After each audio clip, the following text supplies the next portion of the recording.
আমরা শিক্ষার্থীদের স্বতঃস্ফূর্ত রেসপন্স দেখতে পাচ্ছি।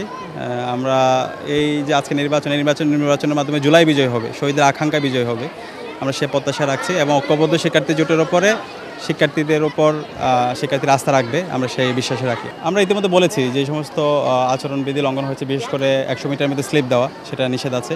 তো কয়েকটা ছাত্র সংগঠন এই কাজ করেছে, আমরা নির্বাচন কমিশনকে জানিয়েছি এই জায়গায় যেন ব্যবস্থা গ্রহণ করে। আর এখানে সবাইকে দায়িত্বশীল আচরণ করা দরকার। এই নির্বাচন এখানে সারা দেশ তাকিয়ে আছে, তো একটা ফ্রি ফেয়ার ক্রেডিবল ইলেকশন করার জন্য আমাদের সবাইকে দায়িত্বশীল আচরণ করতে হবে। সে জায়গায় আমরা দায়িত্বশীল আচরণ করছি, বাকিদেরকে আমরা দায়িত্বশীল আচরণ করার জন্য অনুরোধ করছি। আমি বেশ আশাবাদী। এখন ভোট তো কাস্টিং চলছে, বেশ শান্তিপূর্ণ পরিবেশে সবাই ভোট দিচ্ছে।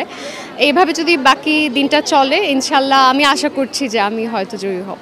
এমনিতে প্রচারণা নিয়ে ওরকম অভিযোগ নেই, তবে যে জিনিসটা আমার পছন্দ হয়নি সেটা হলো আমাদের প্রচারণা গতকালকের আগের দিন থেকেই শেষ, মানে গতকালকের আগের দিন রাত পর্যন্ত প্রচারণা চালানোর অনুমতি ছিল, এরপর থেকে শেষ।